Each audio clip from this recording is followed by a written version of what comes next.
You're listening to Everybody Pulls the Tarp, the go-to podcast for high performers. I'm Andrew Moses. Each week, you'll hear my thought-provoking conversations with Olympians, pro athletes, CEOs, elite coaches, best-selling authors, and other high performers to uncover their secrets to success. Get ready to be inspired each week when we talk about leadership, teamwork, work ethic, and more. Are you ready? Let's go.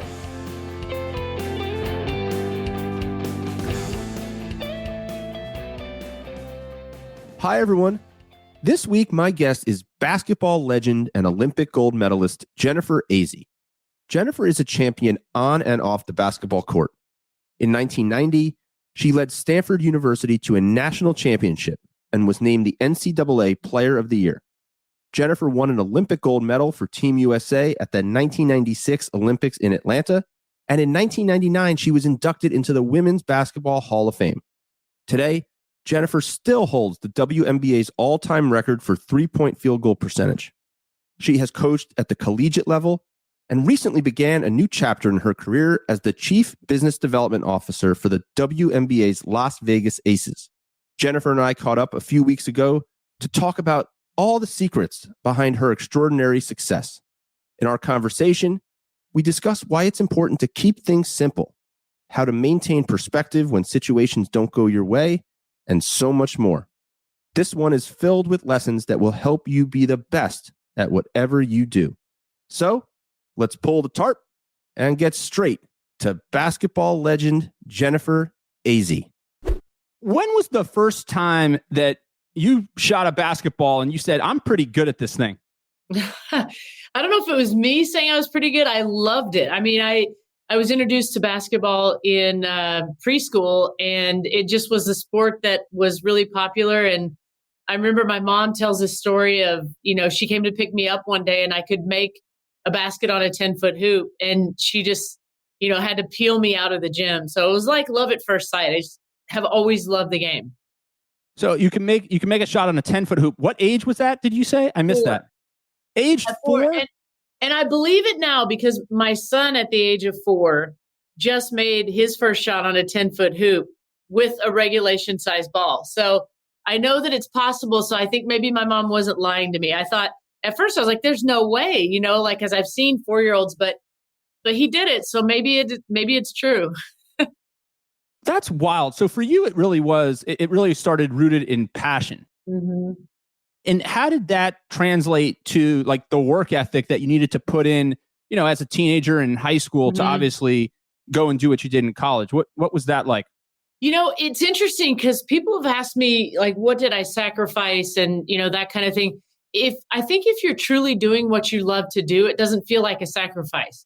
So I love to play from, minute one. And then I just kind of had this obsession to get as good as I could get. And that's sort of as simple as it was. So I looked around like, okay, what were the guys older than me doing? And how did they get to be such good shooters? And, I always tell kids, use your resources, like look around you and see who can make you better and how can you, have help getting to wherever you want to go.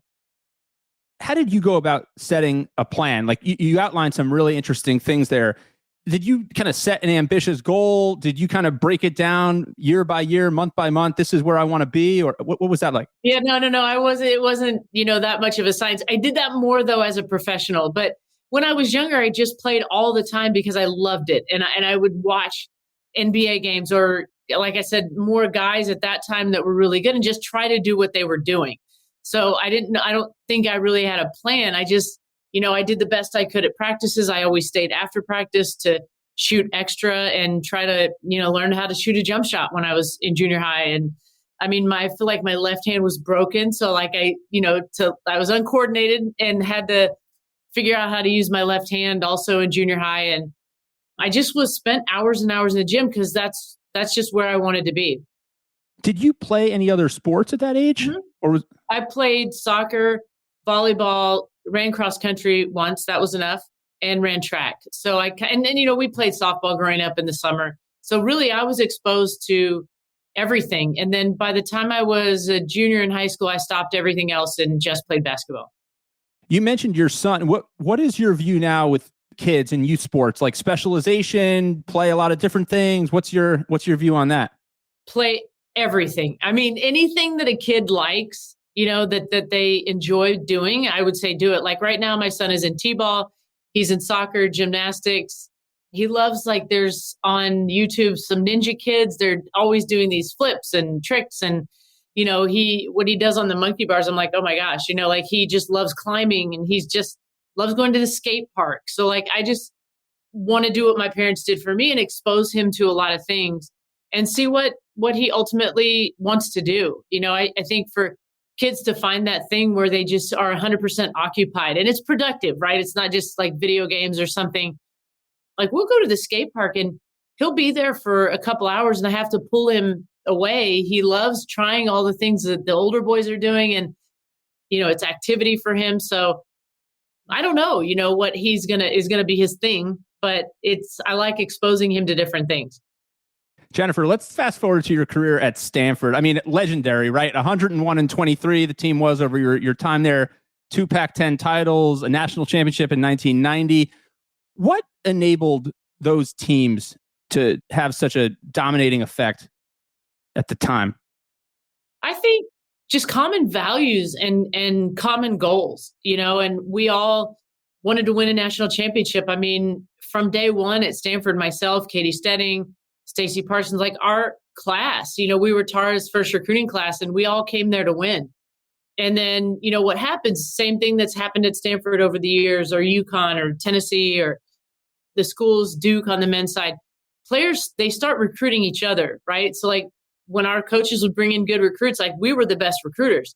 And it ends up kind of being this culture that just gets created. And we were part of creating that early culture of winning at Stanford. And it's, here we are 36, 7 years, whatever it is that Tara's been there later, and they're back in the Final Four. And it's unbelievable. So Tara's first recruiting class, you mentioned that. What was that experience like? Essentially kind of becoming, part of something from the beginning, where you may not know where it's necessarily going to go. What's crazy is I'm drawn to that. Like I look at, my role now with the Las Vegas Aces, and, we don't necessarily know where this is going, but we know it's going somewhere great. And I felt like that at Stanford. We had our sights set on a national championship, but we also, I think, just like, and like the 96 Olympic team, we were on a goal to sort of change perception, to change, the way that people thought about the women's game, to gain respect. I mean, we were the first team at Stanford, the first team in the NCAA to really embrace the 3-point line. So, I feel like every step of success in my career, there's been a byproduct of sort of a bigger picture, or being able to affect things in a very positive way. You mentioned embracing the 3-point line. You sure did throughout your entire career. So take me through that. So the 3-point line arrives, and as you noted, some teams didn't necessarily embrace it. Some players didn't embrace it. How did you guys think about it as part of the strategy, and then go about building the skill set to do it? Well, here's Tara's brilliance, right? She said, hey, 3 is worth more than 2. So we're going to shoot 3s. And that's how we won a national championship. So you just do the math, right? But, we were gym rats. So we were in the gym all the time. And, my range my sophomore year was, free throw, a little bit more than free throw line. So you weren't encouraged to shoot that deep of range, because the further away you got, the lower the percentage. So we, just practiced so much that we all could shoot 3s. From 1 to 5, we could all shoot 3s. My senior year, our team shot over 50% for the season. And that's pretty unheard of, but that was just the skill and the time in the gym. I'm curious, it seems simple, on the surface, right? 3 points is better than 2. Were there people that didn't buy in right away? Yeah. I mean, Pat Summitt being one of them, she was a pound the ball inside coach, get rebounds, and that's how you win. And she changed over the years. But, in the beginning, she definitely didn't. And she's, one of the most brilliant coaches ever, but didn't embrace the 3-point line right away because of the percentages.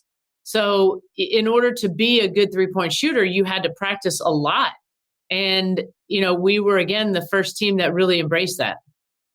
Jennifer, a few months ago, I interviewed Michaela Onyenwere from the New York Liberty shortly after she claimed the Rookie of the Year award. And we were talking about her time at UCLA.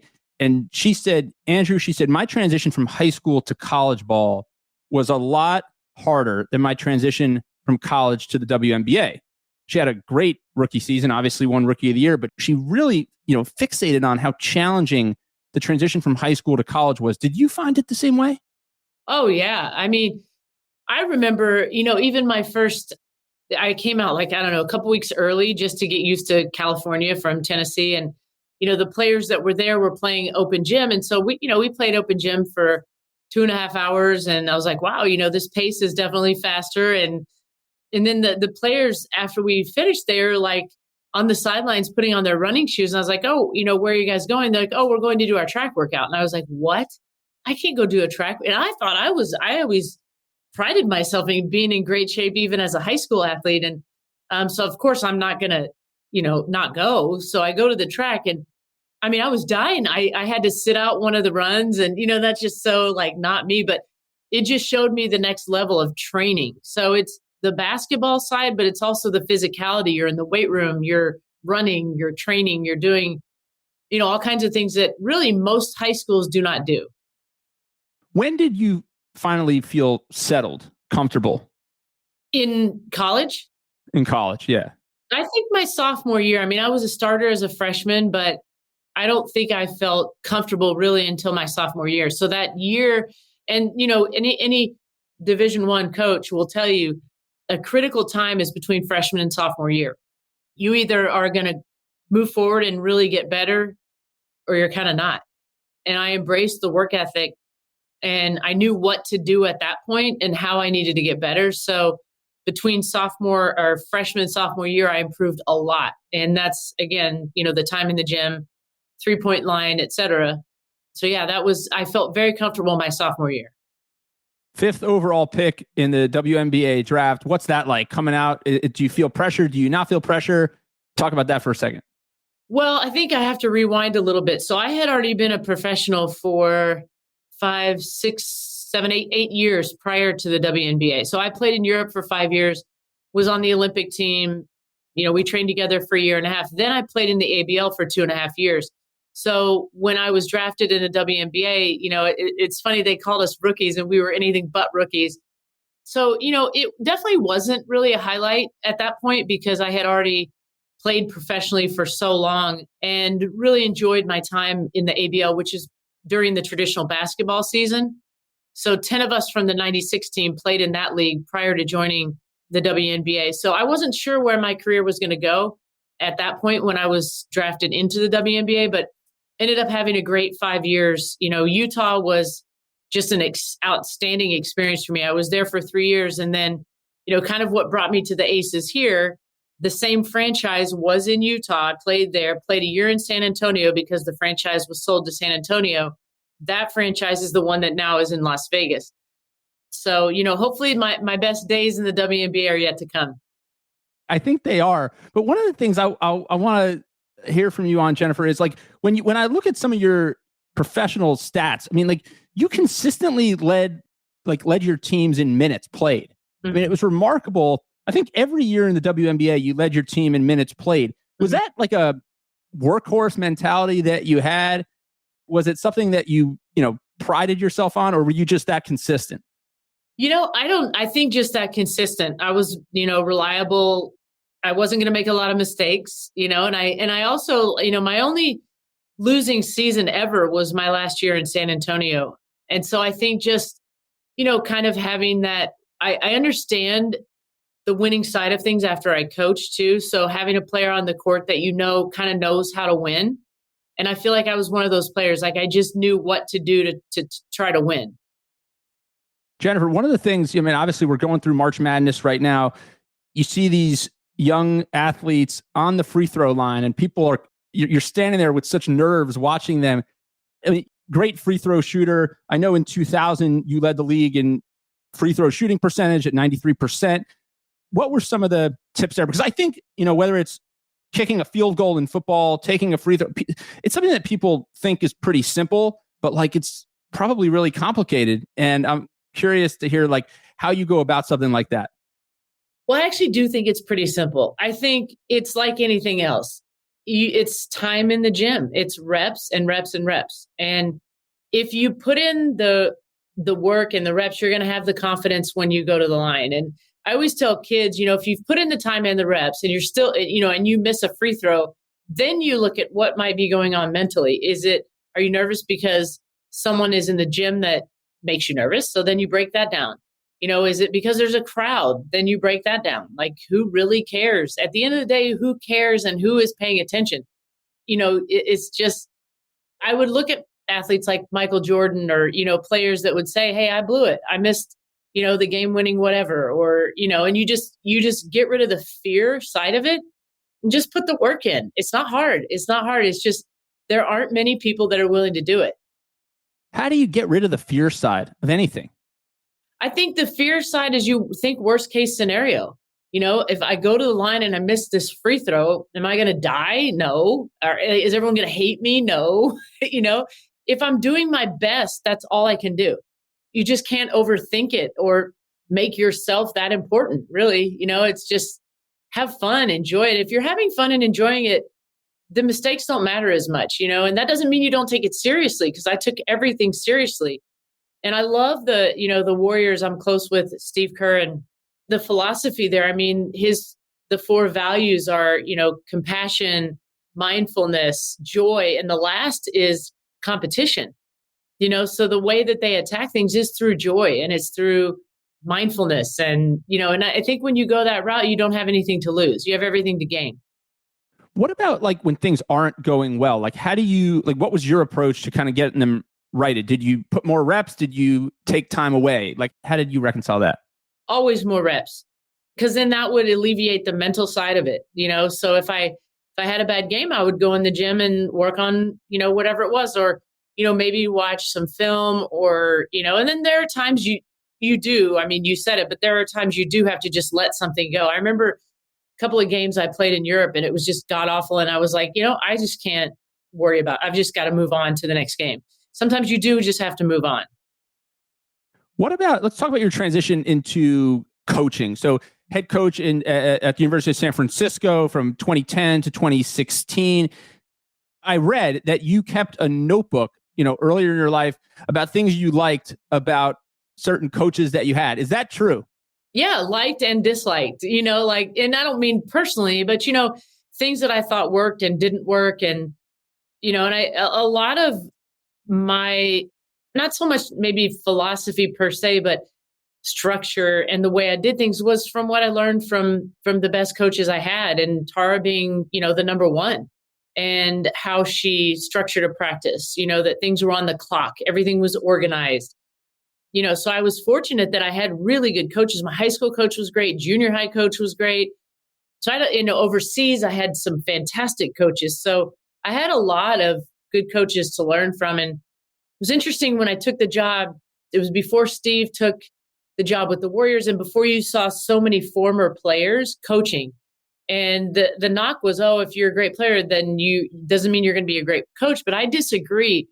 If you were a really good player, the game from a different angle and you've done it. And you probably have had different coaches to learn from, as opposed to someone that's just been in coaching. Interesting experience for me. I'm glad I did it. I don't, intend to go back to coaching, but, it was a good experience. Speaking of a former player who's become a coach, I want to kind of pivot to the Las Vegas Aces. And a few weeks after you joined the organization, Becky Hammon was named the head coach.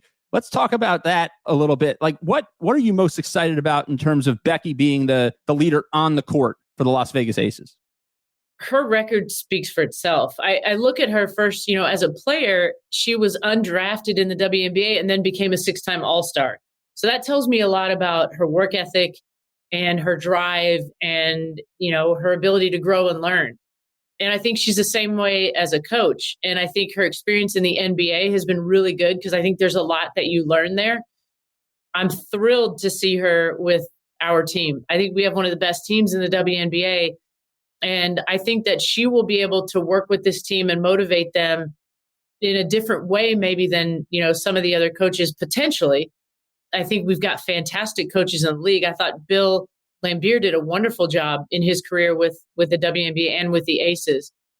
But I think Becky brings a level of experience that's going to be great for our players. Jennifer, you joined the Las Vegas Aces as the Chief Business Development Officer. What types of things are you focused on to grow the business side of the Las Vegas Aces, but more broadly, the WNBA? So we have a really unique situation here. For us to be kind of hand in hand with the Las Vegas Raiders is a huge platform for us. I mean, it's really, I've been a part of organizations where, you're part of an NBA franchise, which is good. And I think here, the investment that Mark Davis is making in our team, both on and off the floor, is, I'm hoping, will sort of transform the WNBA into really being a year-round thing. It's tough in markets where players are kind of in and out. You come in for the season for 3.5 months and then, that's it. And I think the real impact the WNBA can have, and especially here in Las Vegas, is in our community. I think, one of the first things I did when I got into this role was hit the ground running in the community, because I think that's one of the greatest ways to build the business, engage the community, sell out the arena. And you really we already have a great product on the floor. And I just think we have a tremendous opportunity in the platform alongside the Raiders, and, Las Vegas becoming really the sports and entertainment capital of the world now, and we're right in the heart of that. And it's very exciting. So what are some of the things that you've done to try and, hit the ground running in the community? Okay. I started in January, so I don't have, like this enormous list of things, but partnering with the Boys and Girls Clubs, I'm putting together a 50th anniversary event for Title IX at Allegiant Stadium, which will feature Billie Jean King, the 1996 Olympic team, ESPN 30 for 30 documentary as part of their 50/50 initiative. And, that's become sort of taken on a little bit of a life of its own. It's going to be a huge event. And then on the, otherwise on the business side, working on building our youth programs. So, we're starting from scratch basically, and we have an 80,000 square foot facility that will be opening basically a year from now. So, we have to hire, program, start junior aces. I mean, there's so much work to be done here, and it's all good in building our brand off the court as well as on the court. That's a heck of a lot since January, Jennifer. I know, right? I was curious, right? I mean, you said it's not that long of a list, but that's quite a bit of work that you're putting in. What do you think, you were an economics major at Stanford. What are some of the things that you're able to take from like the on-court experiences and translate to the business world? Are there certain skills that kind of you're able to bring to bear more than others? Oh, for sure. I mean, what I like about this, the franchise is Nikki Fargas, our president. She just previously was at LSU as head coach, and before that UCLA, and has a tremendous experience in the game. And she wants former players around and involved and in this organization because of the unique experience that we have in being a part of the WNBA, a part of professional sports. And I think it's kind of the next evolution of the league, actually, is having more people like me in roles like this. And, our GM will be announced here pretty soon. And she's a former player, a former alum of this organization. Becky is also an alum of this organization, played in San Antonio. And so I think the experiences that we've had, one, we're passionate about this, but also I think we have a skill set that is unique. I mean, we know how to handle adversity. We know how to set goals and really go for it. Our work ethic is, I would say, second to none. I mean, when there's something out there that we want to accomplish, we're going to go for it and get things done. I think what holds athletes back sometimes is not realizing their skill set and that it is unique. And athletes may need some training in different areas. Like maybe they didn't have the same, background in, for example, Nike is doing a really good internship program where they're training athletes with skill sets to be in the sports business. So if you don't speak the same language, I think athletes just need a little bit of a different type of education, but they're quick learners. And if I had my choice, I would try to hire former athletes as well. Jennifer, like when you think about like all the success that you've had, and like I believe you're just beginning to write your story, right? I mean, like the best is still yet to come, especially here with the Las Vegas Aces. Like, Can you distill it down to like one or two things that you think you credit most for your success so far? A lot of love. I mean, I have parents that loved me through and through and exposed me to a lot of things and always told me it was okay to fail. Like you can always come home. You can always, go try things. And, one of the greatest lessons my mom gave me when I was really young was just be yourself. Be yourself. And, and that's the thing that I tell my kids. It's what I tell young kids at camps or, when I go and speak, is that I think each one of us is a unique human being and we have gifts to bring to the world to make the world a better place. And I hope that I'm able to do that because of the gifts that were given to me. So, sometimes life gets hard, but at the same time, I've been blessed with knowing how to be positive and whatever situation arises, we've just been through, we've been through hell the last 2 years or so as a country, as a world, with the pandemic, with, just the Black Lives Matter movement through, 2020, 2021, political unrest. Now we have the war in Ukraine. There's so much that's gone on that is really, in my lifetime, I haven't seen anything like this. And so I think, the more that we can be positive, the better. And it's even tested me, who I'm like a tried and true positive person, but it's been hard, So I want for our kids that they can think in that positive light and look at the world's problems as something to be solved, not as something to bog us down. Jennifer, I've had so much fun. I think that's the perfect place for us to wrap up our conversation. I think the challenges that are out there and these hard times that present themselves are opportunities to create solutions and bring people together for common good. You've done so much great work in your career. I can't wait to see what you do next with the Las Vegas Aces. You've had an amazing start since January, quite a list there of activities. And I think, like I said, the best is yet to come. Can't wait to see Becky Hammon and the players on the floor and see what's next there in Vegas. I'm going to have to come and check it out, check it all out. Come see us. All right, Jennifer, take care. Okay, thank you. Thank you for joining me this week. Be sure to subscribe in your favorite podcast app so you can catch all of our upcoming episodes. And if you are like me and want a world full of tarp pullers, then leave a review to help others find us. You can also follow me on Instagram at AndrewMoses123 and sign up for my monthly email newsletter at everybodypullsthetarp.com/newsletter. I'll share tips and insights to help you achieve maximum success and happiness. Today is a great day to pull the tarp. I am rooting for you. See you next time.